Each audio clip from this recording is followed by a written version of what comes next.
Computer और laptop repair के लिए हमें टूल्स की आवश्यकता होती है। यह टूल्स हमें हमेशा सर्टिफाइड कंपनी वाले ही लेने चाहिए। तो सबसे पहले जो टूल हमें रिक्वायर्ड होता है वो है स्क्रू ड्राइवर। कंप्यूटर डेस्कटॉप को ओपन करने के लिए हमें स्टार हेड स्क्रू ड्राइवर की आवश्यकता होती है। यह सिंगल ब्लेड में भी मिल जाता है और 6 ब्लेड्स में भी आता है। इससे हम डेस्कटॉप को इजीली ओपन कर सकते हैं। उसके बाद लैपटॉप को ओपन करने के लिए हमें वॉचमेकर या अलाइन की सेट की आवश्यकता पड़ती है। वॉचमेकर स्क्रू ड्राइवर से हम लैपटॉप को इजीली ओपन कर सकते हैं। प्रिंटर्स की रिपेयर के लिए हमें स्टार हेड, वॉचमेकर या इसमें एक स्पेशल T10 और T8 स्क्रू ड्राइवर्स आते हैं। इनका इस्तेमाल करके कुछ प्रिंटर्स हमारे खुलते हैं, तो ये भी मार्केट में अवेलेबल रहते हैं। इन्हें लेते हुए हमें हमेशा सर्टिफाइड कंपनी का ही लेना चाहिए, जिसमें प्रॉपर इंसुलेशन रहे और हमारे कंपोनेंट्स का नुकसान होने से बच सके। कंप्यूटर और लैपटॉप रिपेयर करने के लिए हमें जो नेक्स्ट टूल चाहिए होता है वो है मल्टीमीटर। कंप्यूटर या लैपटॉप दोनों ही इलेक्ट्रॉनिक डिवाइसेस हैं। इसमें करंट और वोल्टेज दोनों का योगदान रहता है, तो इनकी कंटिन्यूटी डिसकंटिन्यूटी चेक करने के लिए हमें मल्टीमीटर की आवश्यकता पड़ती है। वोल्टेज की रिक्वायरमेंट चेक करने के लिए हमें मल्टीमीटर चाहिए, जिसमें हम इसकी वोल्टेज नाप सकें, करंट कितना दे रहा है कौन सा पार्ट वो नाप सकें। इसके लिए हमें मल्टीमीटर की आवश्यकता होती है। मल्टीमीटर हमारे पास 2 तरह से रहते हैं, एनालॉग मल्टीमीटर और डिजिटल मल्टीमीटर। इन दोनों में से हम किसी का भी इस्तेमाल कर सकते हैं। मल्टीमीटर सिंपल कंटिन्यूटी चेक करने के लिए इस्तेमाल किया जा सकता है। किसी वायर की कंटिन्यूटी चेक करनी है कि वो प्रॉपरली काम कर रही है या उसमें कोई तार ब्रेक है, तो हम मल्टीमीटर का इस्तेमाल करके उसमें कंटिन्यूटी चेक कर सकते हैं। मदरबोर्ड पर या कंप्यूटर पर बहुत सारे इलेक्ट्रॉनिक्स कंपोनेंट रहते हैं, जैसे रेजिस्टेंस, कैपेसिटर, ट्रांजिस्टर्स। इन सभी को हम मल्टीमीटर की मदद से चेक कर सकते हैं। रेजिस्टेंस चेक करनी है, हमें कैपेसिटर की कैपेसिटी चेक करनी है, तो ये सारे काम हम मल्टीमीटर की मदद से कर सकते हैं। इवन SMPS की हमें वोल्टेज चेक करनी है, तो वो हम मल्टीमीटर की मदद से वोल्टेज को चेक कर सकते हैं कि हमारा कौन सा कनेक्टर हमें कितनी वोल्टेज दे रहा है। SMPS हमारा +-3 वोल्ट, +-5 वोल्ट और +-12 वोल्ट देता है। इस वोल्टेज को चेक करने के लिए हम मल्टीमीटर का इस्तेमाल कर सकते हैं। सोल्डरिंग आयरन, नेक्स्ट कंपोनेंट जो हम इस्तेमाल करते हैं वो है सोल्डरिंग आयरन। इसका इस्तेमाल हम कंप्यूटर के कंपोनेंट्स को सोल्डर करने के लिए करते हैं। कंप्यूटर में बहुत सारे इलेक्ट्रॉनिक्स कंपोनेंट लगे होते हैं जिनके ख़राब होने के चांसेस रहते हैं, तो इसके लिए हम इस्तेमाल करते हैं सोल्डरिंग आयरन। सोल्डरिंग आयरन की मदद से हम मदरबोर्ड पर इन कंपोनेंट्स को माउंट कर सकते हैं और डीसोल्डर भी कर सकते हैं, जिसके लिए हम डीसोल्डरिंग पंप का इस्तेमाल करते हैं। नेक्स्ट है PCI स्लॉट टेस्टिंग टूल। इसका इस्तेमाल हम मदरबोर्ड पर PCI स्लॉट को टेस्ट करने के लिए करते हैं। इसकी मदद से हम आसानी से PCI स्लॉट की जो भी फॉल्ट्स हैं उनको मेज़र कर सकते हैं, उनको चेक कर सकते हैं कि अब हमारे मदरबोर्ड पर क्या दिक्कत है। नेक्स्ट जो टूल हम इस्तेमाल करते हैं वो है SMPS टेस्टर। जो मेन पावर है कंप्यूटर को वो SMPS द्वारा दी जाती है। इसमें +-3 वोल्ट, +-5 वोल्ट, +-12 वोल्ट रहता है। इन्हें चेक करने के लिए हम SMPS टेस्टर का इस्तेमाल करते हैं। सभी कनेक्टर्स को इसके साथ जोड़कर हम आसानी से फाइंड आउट कर सकते हैं कि हमारी SMPS की कौन सी वोल्टेज में फॉल्ट है और उसकी रिपेयर आसानी से कर सकते हैं। इसके बाद हम नेटवर्किंग के क्षेत्र में चलते हैं। तो नेटवर्किंग के क्षेत्र में सबसे पहले हमें क्रिम्पिंग टूल रिक्वायर्ड होता है। क्रिम्पिंग टूल की मदद से हम स्ट्रेट केबल, क्रॉस केबल बनाते हैं। इन्हें चेक करने के लिए हमें लैन केबल टेस्टर की आवश्यकता होती है, जिससे हम स्ट्रेट केबल को चेक कर सकते हैं कि हमारी स्ट्रेट केबल ठीक से काम कर रही है या नहीं। पंच डाउन टूल, ये भी नेटवर्किंग में इस्तेमाल होता है। इसका इस्तेमाल करके हम IO बॉक्स अपने नेटवर्किंग में इस्तेमाल कर सकते हैं।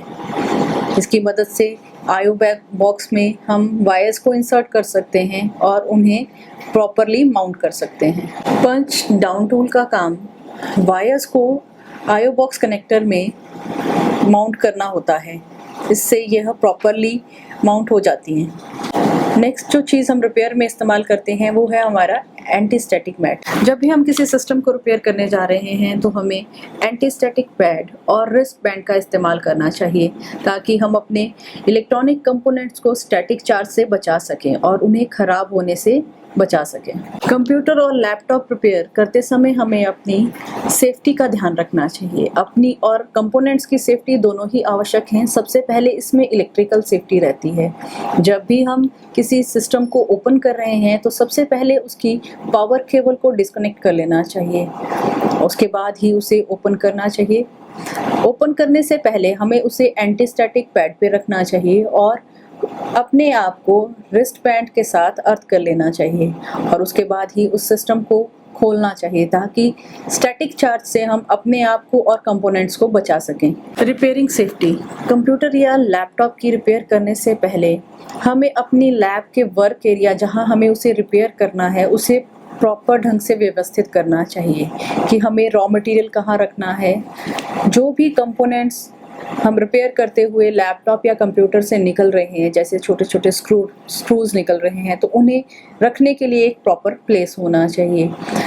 जहां हम काम कर रहे हैं उस वर्क स्पेस को इंसुलेटेड होना चाहिए, जिसके लिए हम एंटी स्टैटिक पैड का इस्तेमाल कर सकते हैं। कंप्यूटर को ओपन करने से पहले हमें रिस्ट बैंड पहन लेना चाहिए और उसे प्रॉपरली ग्राउंड कर लेना चाहिए। जिस सामान को हम निकाल रहे हैं उसको निकालने के लिए जो भी टूल्स हमें चाहिए वो व्यवस्थित ढंग से हमारे कार्य क्षेत्र में पड़े होने चाहिए ताकि वो काम करते समय जब उनकी रिक्वायरमेंट है तो वो इजीली उपलब्ध हो हमें। उदाहरण के तौर पर सोल्डरिंग आयरन जब हमें इस्तेमाल करना है तो उसको रखने के लिए एक प्रॉपर प्लेस होना चाहिए ताकि उस काम करते समय जब हम उसे रखें तो उसकी वजह से किसी और कंपोनेंट का नुकसान ना हो।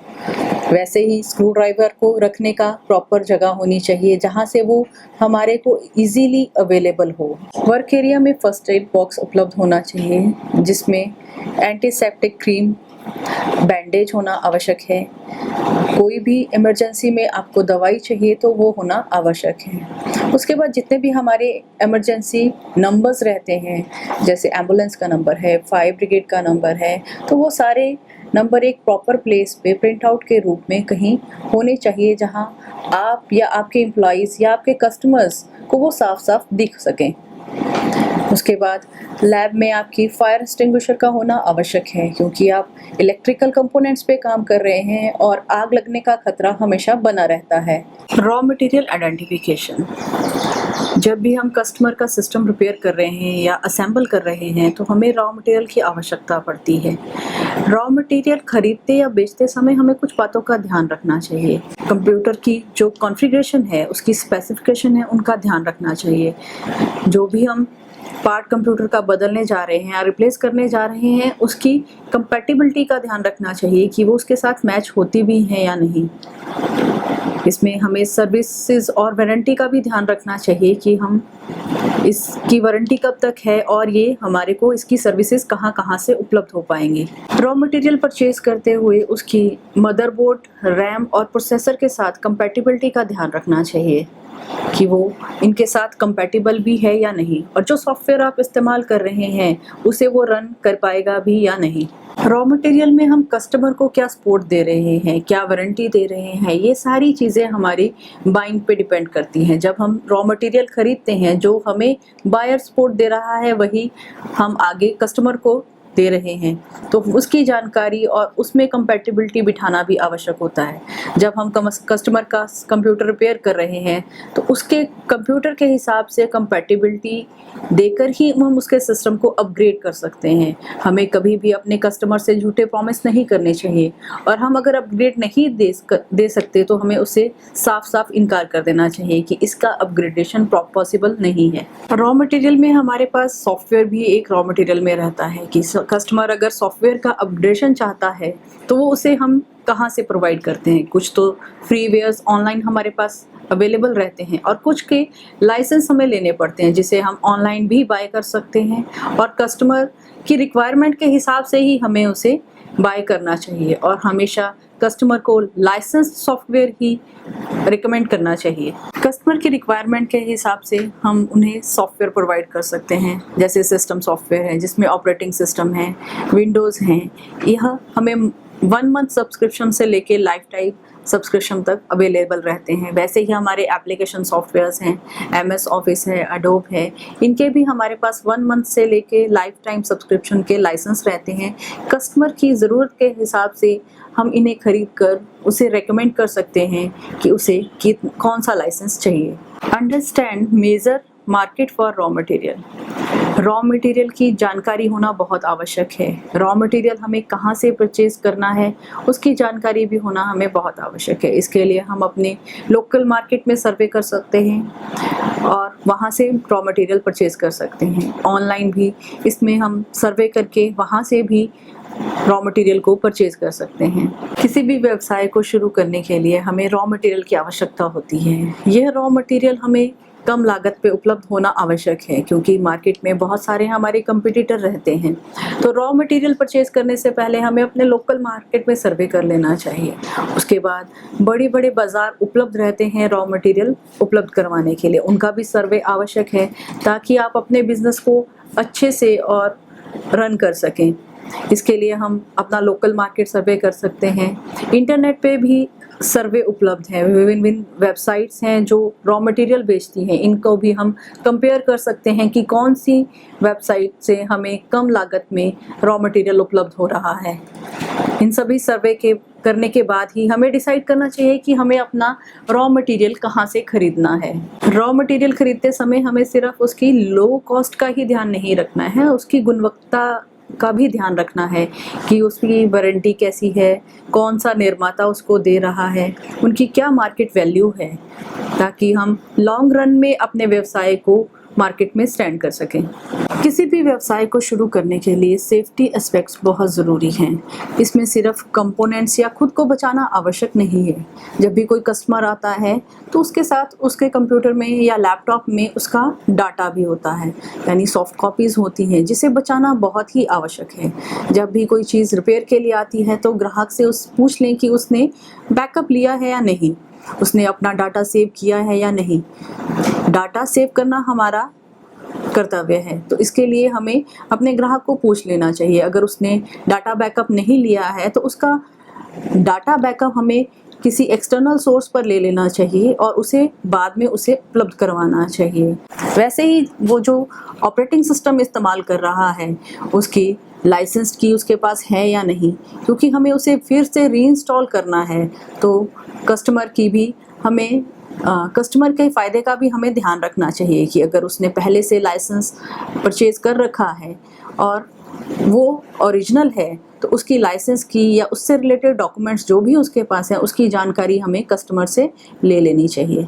उसके बाद हमें कस्टमर से उसकी सॉफ्टवेयर की रिक्वायरमेंट्स का पता कर लेना चाहिए कि उसे कौन कौन से सॉफ्टवेयर रिक्वायर्ड हैं, उसे एंटीवायरस रिक्वायर्ड है, उसे मल्टीमीडिया सॉफ्टवेयर की रिक्वायरमेंट्स हैं या नहीं।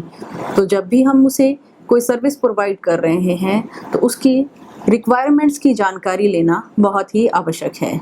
हमें कस्टमर का डाटा बैंक मैनेज करना चाहिए जिसमें कस्टमर का नाम, उसका एड्रेस और उसे हम क्या क्या सर्विसेज प्रोवाइड कर रहे हैं उसकी जानकारी होना आवश्यक है। और हमें उस आधार पर उसे सर्विसेज भी प्रोवाइड करनी चाहिए ताकि हम अपने व्यवसाय को बढ़ा सकें और कस्टमर सेटिस्फेक्शन को और अच्छा कर सकें, ताकि हमें वो और भी कस्टमर प्रोवाइड करें। जब भी हम कंप्यूटर रिपेयर या लैपटॉप रिपेयर कर रहे हैं तो हमें कुछ बातों का खास से ध्यान रखना चाहिए। हमें अपने वर्क एरिया में कभी भी कोई ज्वलनशील पदार्थ नहीं रखना चाहिए जिससे कि आग लगने की संभावना हो। जब भी हम कंप्यूटर को असेंबल कर रहे हैं, डीअसेंबल कर रहे हैं, तो हमें इन बातों का ध्यान रखना चाहिए कि हम स्क्रूज़ को टाइट कर रहे हैं तो बहुत अधिक ज़ोर लगाकर उसे झटके से ना करें जिससे कि वो कंपोनेंट्स को ख़राब कर सके। कंप्यूटर या लैपटॉप रिपेयर करते समय हमें किसी भी तरह के लिक्विड को अपने आसपास नहीं रखना चाहिए क्योंकि कंप्यूटर और लैपटॉप दोनों में ही इलेक्ट्रॉनिक कंपोनेंट इस्तेमाल होते हैं। पानी गिरने से ये ख़राब हो सकते हैं, ये डैमेज हो सकते हैं, तो हमें व्यर्थ में ही कोई लिक्विड अपने वर्क एरिया के आसपास नहीं रखना चाहिए ताकि ये उन पर गिरे और उन्हें ख़राब कर दें। जब भी हम कंप्यूटर या लैपटॉप को रिपेयर कर रहे हैं तो उससे रिलेटेड जो भी पार्ट्स हमें रखने हैं उसके लिए हमारे पास जो रैक अवेलेबल हैं उनका इंसुलेटेड होना आवश्यक है क्योंकि इन कंपोनेंट्स में स्टैटिक चार्ज स्टोर रहता है जिसकी वजह से वो खराब हो सकते हैं। तो जो भी रैक्स या जो भी हमारा सामान रखने की जगह है उसका इंसुलेटेड होना आवश्यक है। कंप्यूटर या लैपटॉप रिपेयर करते समय हमें एसी की आवश्यकता पड़ती है, अल्टरनेटिंग करंट की आवश्यकता पड़ती है। तो जो भी हमारे स्विचेस हैं हमारे वर्क एरिया में, हमारी लैब में जहां हम काम कर रहे हैं, उनका ग्राउंड होना, उनकी प्रॉपर अर्थिंग होना आवश्यक है, ताकि आवश्यकता से अधिक करंट या आवश्यकता से कम करंट ना आए और हमारे कंपोनेंट्स को डैमेज ना कर दे। कंप्यूटर या लैपटॉप जब भी हम रिपेयर करते हैं तो वो एक इलेक्ट्रॉनिक कंपोनेंट हैं जो इलेक्ट्रिसिटी पे काम करते हैं, तो आग लगने का खतरा कभी ना कभी बना रहता है। इसके लिए हमेशा हमें अपनी वर्क स्पेस में, अपनी लैब में अग्निशमक यंत्र रखने चाहिए, ताकि अगर कोई ऐसी दुर्घटना हो जाए तो हम आग को बुझा सकें। कंप्यूटर हार्डवेयर या लैपटॉप रिपेयर करने के व्यवसाय में हमें बहुत सारे टूल्स की आवश्यकता पड़ती है। सबसे पहले हमें स्क्रू ड्राइवर की आवश्यकता पड़ती है। इसमें star head, flat head screw driver की आवश्यकता पड़ती है। कंप्यूटर हार्डवेयर में अधिकतर पार्ट इलेक्ट्रॉनिक्स से संबंधित होते हैं। इनको खोलने के लिए भी हमें स्क्रू ड्राइवर किट्स की आवश्यकता पड़ती है, जैसे magnetic screw driver kits, IC puller, plier में नोज प्लायर, कॉम्बिनेशन प्लायर, भिन्न तरीकों से हम ये टूल्स को निकालना पड़ता है मदरबोर्ड से, जिसके लिए हमें इन प्लायर्स की आवश्यकता पड़ती है। इसमें हमें आईसी पुलर की भी आवश्यकता पड़ती है, चिप्स को निकालने के लिए डीसोल्डरिंग स्टेशन की आवश्यकता पड़ती है। इसके लिए हमें चिमटी की भी आवश्यकता पड़ती है। छोटे छोटे कंपोनेंट्स रहते हैं, उन्हें मदरबोर्ड से अलग करने के लिए, उन्हें उठाने के लिए, नट्स को निकालने के लिए चिमटी की आवश्यकता पड़ती है। कंप्यूटर में हम विभिन्न तरह के सर्किट्स का इस्तेमाल करते हैं। इसमें कुछ वायर्ड सर्किट भी होते हैं, कई बार वायर चेंज करने की आवश्यकता पड़ जाती है। इसके लिए हमें वायर स्टेपर की भी आवश्यकता पड़ती है। इसकी मदद से हम आसानी से वायर्स को काट सकते हैं। जिस साइज़ की हमें वायर चाहिए उस साइज़ में उसे काट कर हम सोल्डर करके उसको मदरबोर्ड पे फिट कर सकते हैं, जिसके लिए हमें सोल्डरिंग आयरन की आवश्यकता होती है, सोल्डरिंग पंप की आवश्यकता होती है। इसमें हमें डेंटिस्ट मिरर की भी आवश्यकता पड़ती है। इलेक्ट्रॉनिक कंपोनेंट आकार में बहुत छोटे होते हैं, कई बार ये इस तरह से फिट हुए होते हैं कि हम इनसे डायरेक्ट नहीं देख पाते, तो हमें इसके लिए डेंटिस्ट मिरर की सहायता लेनी पड़ती है, उनके नंबर्स को, उनकी स्पेसिफिकेशन को पढ़ने के लिए कि वो किस साइज़ या किस यूनिट में लगे हुए हैं। इस काम में हमें छोटी सी टॉर्च की भी आवश्यकता रहती है। कंपोनेंट्स की रीडिंग को पढ़ना है, रेजिस्टेंस की कलर कोडिंग से उसकी वैल्यू को ज्ञात करना है, तो इसमें हमारे लिए छोटी टॉर्च भी बहुत काम करती है। कई बार हमें इलेक्ट्रिशियन टेप की भी आवश्यकता पड़ जाती है। कई बार किसी वायर की इंसुलेशन निकल जाती है या हमने कहीं कोई जॉइंट लगाया होता है, तो उसको इंसुलेट करने के लिए हमें इलेक्ट्रिशियन टेप की आवश्यकता पड़ती है। कंप्यूटर की सफाई के लिए हमें वैक्यूम क्लीनर की भी आवश्यकता पड़ती है। इसकी मदद से भी हम कंप्यूटर के अंदर की धूल को साफ कर सकते हैं। अलाइन की, कई बार हमें कंप्यूटर के कुछ पार्ट्स को खोलने के लिए, जैसे हमारे प्रिंटर्स हैं या आजकल नए नए लैपटॉप्स आ रहे हैं, उसमें भी अलाइन स्क्रूज का इस्तेमाल किया जाता है, जिसे खोलने के लिए हमें अलाइन की आवश्यकता पड़ती है। ये सभी टूल्स किसी ना किसी सर्टिफाइड कंपनी से होने चाहिए, जिसमें उसकी प्रॉपर बनावट और इंसुलेशन का ध्यान रखा होना चाहिए। ये सभी टूल्स किसी ना किसी स्पेसिफाइड कंपनी से होने चाहिए, हो सके तो ISI मार्क होने चाहिए, क्योंकि ये हमारी और हमारे टूल्स की सेफ्टी के लिए बहुत ही आवश्यक है। मल्टीमीटर एक इलेक्ट्रॉनिक्स मापन उपकरण है। इसमें कई सारे फंक्शंस को एक साथ ही मापा जा सकता है। इसमें हम करंट, वोल्टेज, रेजिस्टेंस को आसानी से माप सकते हैं। मल्टीमीटर दो तरह के रहते हैं, एनालॉग मल्टीमीटर और डिजिटल मल्टीमीटर। एनालॉग मल्टीमीटर हम काफ़ी समय से इस्तेमाल कर रहे हैं। इसमें एक नीडल गति और एक कैलिब्रेटेड स्केल की मदद से हम रीडिंग को नोट कर सकते हैं, पर आजकल इसका प्रचलन बहुत कम हो गया है। इसका स्थान डिजिटल मल्टीमीटर में ले लिया है, जिसमें रीडिंग्स को हम डायरेक्टली रीड कर सकते हैं। डिजिटल मल्टीमीटर में भी हम करंट को माप सकते हैं, वोल्टेज को माप सकते हैं, रेजिस्टेंस नाप सकते हैं और किसी चीज़ की कंटिन्यूटी को चेक कर सकते हैं। इसमें हमें ट्रांजिस्टर की रीडिंग्स को भी चेक कर सकते हैं कि ट्रांजिस्टर कौन सी टाइप का है। इसमें हम डायोड को भी चेक कर सकते हैं। तो ये मल्टी फंक्शंस के लिए इस्तेमाल होता है और आजकल इसका अधिकतर यूज़ किया जा रहा है।